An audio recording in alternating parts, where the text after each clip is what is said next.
महान परिवर्तन अक्सर संघर्ष के समय होते हैं।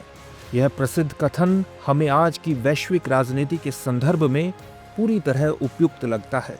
एक क्षेत्रीय संघर्ष ने वैश्विक शक्तियों के बीच शक्ति संतुलन को हिला दिया है और सुरक्षा के नए सिद्धांतों और गठबंधनों की आवश्यकता को उजागर किया है। जैसे एक मोहरे का परिवर्तन शतरंज की पूरी रणनीति को बदल सकता है, वैसे ही यह संघर्ष वैश्विक राजनीति और सुरक्षा परिदृश्य में नए समीकरण स्थापित कर सकता है। हम बात कर रहे हैं यूक्रेन और रूस के बीच चल रहे संघर्ष की।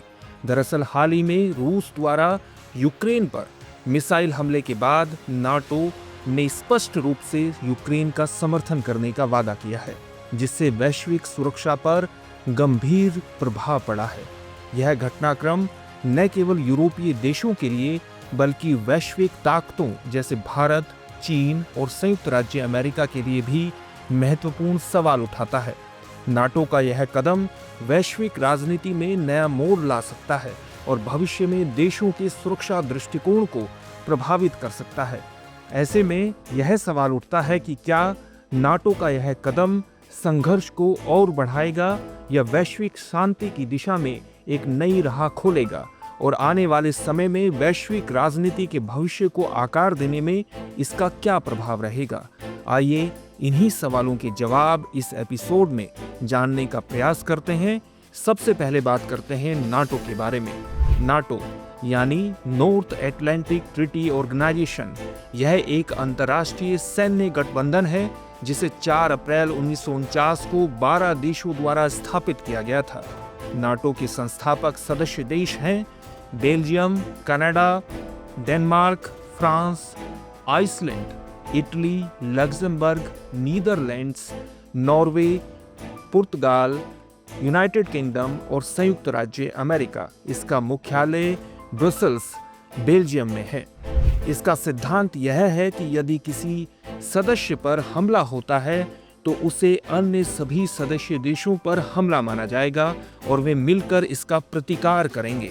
नाटो की यह सामूहिक सुरक्षा नीति इसे वैश्विक सुरक्षा परिदृश्य में महत्वपूर्ण बनाती है।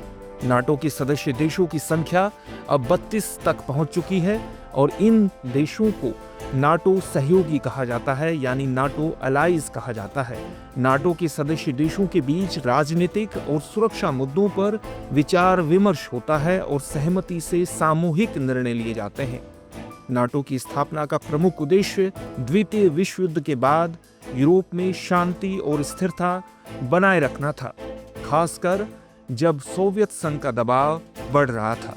सोवियत साम्राज्य के खात्मे के बाद नाटो ने अपनी भूमिका को और विस्तृत किया और अब यह संगठन विश्व भर में सामूहिक सुरक्षा के प्रमुख मंच के रूप में कार्य करता है।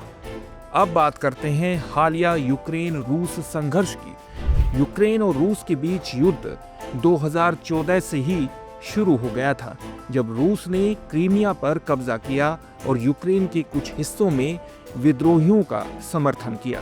हालांकि यह संघर्ष 2022 में पूरी तरह से बढ़कर एक पूर्ण युद्ध में बदल गया, जब रूस ने यूक्रेन पर बड़े पैमाने पर आक्रमण किया।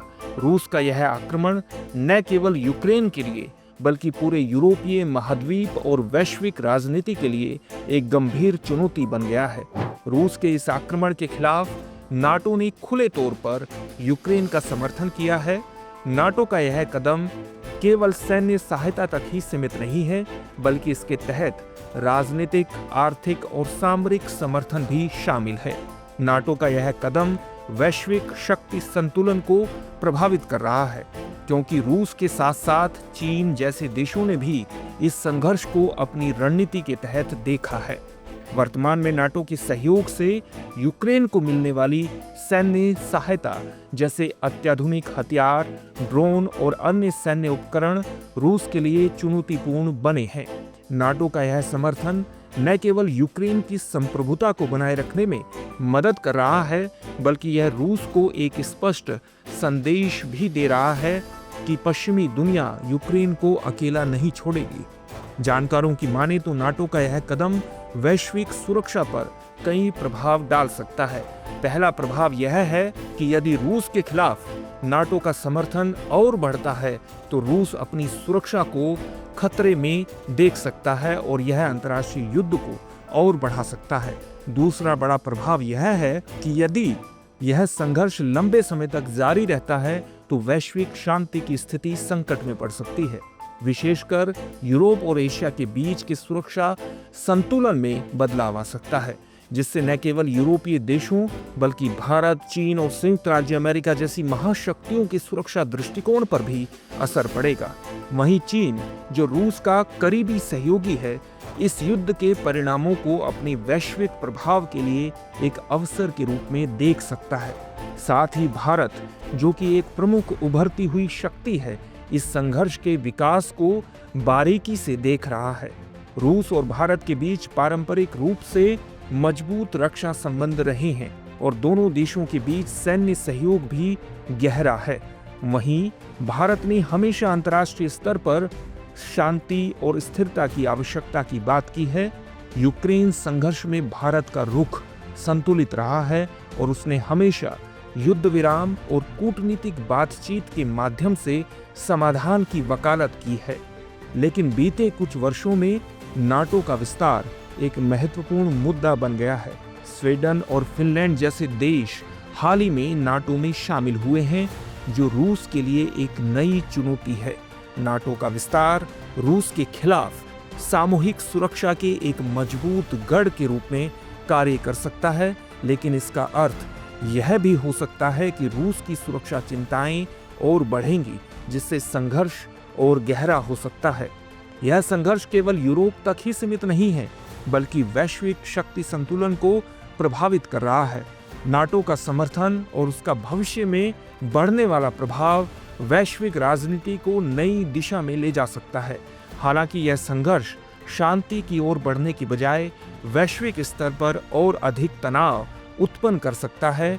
इस संकट का समाधान वैश्विक शांति के लिए बड़ा प्रश्न बन गया है, जो आने वाले समय में विश्व राजनीति और सुरक्षा पर गहरे प्रभाव डाल सकता है। अब बारी है इस कार्यक्रम के रविवारीय विशेषांक दुनिया मेरे आगे की, जिसमें हम बात करेंगे दूसरी अहम अंतर्राष्ट्रीय खबरों की। 2 से 13 दिसंबर 2024 तक रियाद, सऊदी अरब में होगा। यह UNCCD का 30वां वार्षिक सम्मेलन होगा। इस बार थीम हमारी भूमि और हमारा भविष्य है और यह सम्मेलन मरुस्थलीकरण, सूखा और भूमि क्षरण के प्रभावों से जूझ रहे पश्चिम एशियाई क्षेत्र में हो रहा है। COP16 में 2 प्रमुख भाग होंगे। एक नेगोशिएशन ट्रैक, जो राजनीतिक निर्णयों और वैश्विक भूमि और सूखा लचीलापन को बढ़ावा देने पर केंद्रित होगा, और दूसरा एक्शन एजेंडा, जिसमें भूमि, लचीलापन और लोगों पर स्वैच्छिक प्रतिबद्धताएं और कार्य किए जाएंगे। हाल ही में इजराइल और हिजबुल्लाह के बीच एक नया संघर्ष विराम 27 नवंबर 2024 को लागू हुआ है। यह समझौता UNSC प्रस्ताव 1701 के तहत है, जो 2006 के इजराइल हिजबुल्लाह युद्ध के बाद अपनाया गया था। इस संघर्ष विराम के तहत हिजबुल्लाह को लितानी नदी के उत्तर में वापस जाना है, जबकि इजराइल को ब्लू लाइन के दक्षिण में स्थित रहना है। यह कदम लेबनान और इजराइल की सीमाओं पर शांति की उम्मीदें बढ़ाता है, लेकिन यह मध्य पूर्व में शांति के लिए स्थिर समाधान नहीं है।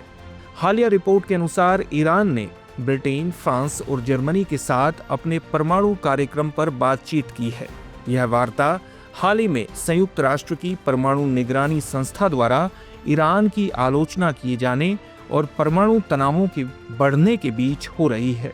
पिछले हफ्ते ईरान पर UN द्वारा कड़ी आपत्ति जताए जाने के बाद तेहरान ने कड़ा रुख अपनाया था, लेकिन अब वह वार्ता के लिए तैयार है। तो व्यूअर्स, चर्चा को यहीं विराम देते हैं और नोट करते हैं आज का सवाल। आज का सवाल है, नाटो का यूक्रेन में समर्थन वैश्विक सुरक्षा पर क्या प्रभाव डालेगा?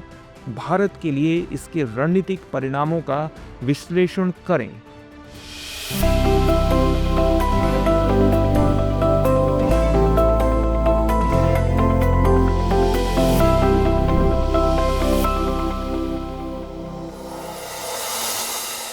Dear viewers, अपने एग्जाम की तैयारी को और बेहतर करने के लिए हमारे चैनल को लाइक, शेयर और सब्सक्राइब करना न भूलें।